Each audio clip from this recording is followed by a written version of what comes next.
CDH Films presents an animated storybook retold with building blocks, The Throne of Fire, Book 2 of the Kane Chronicles, from the original novel by Rick Riordan. Now, if you heard of Carter and Sadie's first adventure, then congratulations. But if you haven't, here's the short version. During Christmas 2009, Carter and Sadie Kane first learned that their family had studied Egyptian magic for millennia. Their first experience was when their father, Julius, had accidentally released the 5 children of the 2 Egyptian gods, Nut and Get. He had released Horus, Nephthys, Set, Osiris, and Isis. Then Set, the god of evil, took Julius away as his prisoner. Then their Uncle Amos took them to live with him in his secret headquarters called the Brooklyn House. There was where they learned that both sides of their family were related to Egyptian pharaohs. They even learned how their mom, Ruby, had truly died 6 years earlier. She and Julius were tampering with Cleopatra's Needle, which didn't turn out so well. Also, Sadie's cat was actually Bos, the cat goddess, who their parents released from the needle. They later learned that the god named Set was trying to channel himself with a red pyramid.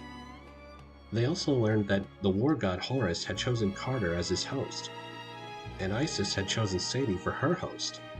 Along the way, they met a pretty magician girl named Zia Rashid, who decided to help them. Not to mention Carter had a huge crush on her.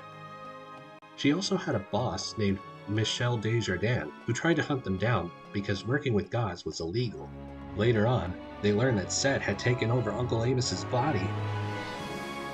But with the power of Horus and Isis, they saved him and defeated Set.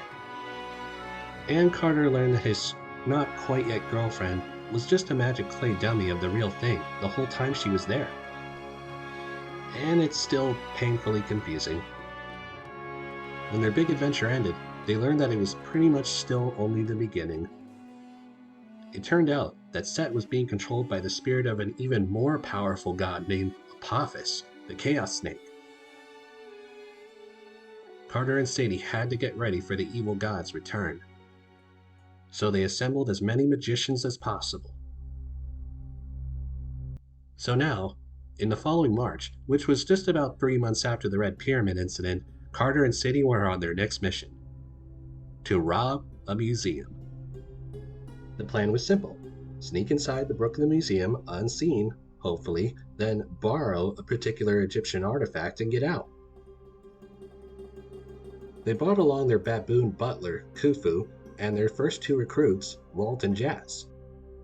Walt and Jazz went to try to open the side window while Carter and Sadie and Khufu examined the glass dome on the roof, which was supposed to be their exit strategy. Unfortunately, that wasn't looking too good. It was well after dark and the place was closed, but inside, they saw hundreds of people mingling. "I thought you said it would be empty tonight," Carter said to Sadie. "No, I just said it would be closed at 5, she said. "The website didn't say anything about a wedding tonight. I mean, really, who has a wedding so late at night and in a closed museum? A wedding in a museum? That's got you written all over, Carter." Then she hesitated and said, "You know, it's not too late to go home and wait to try this again another day." "We can't," Carter said. "Tomorrow the exhibit is getting boxed up and sent away to somewhere else." "Well," Sadie said, "it would have helped if somebody notified us about this a bit earlier." "I already told you that's not my fault," Carter said, "and better last minute than never."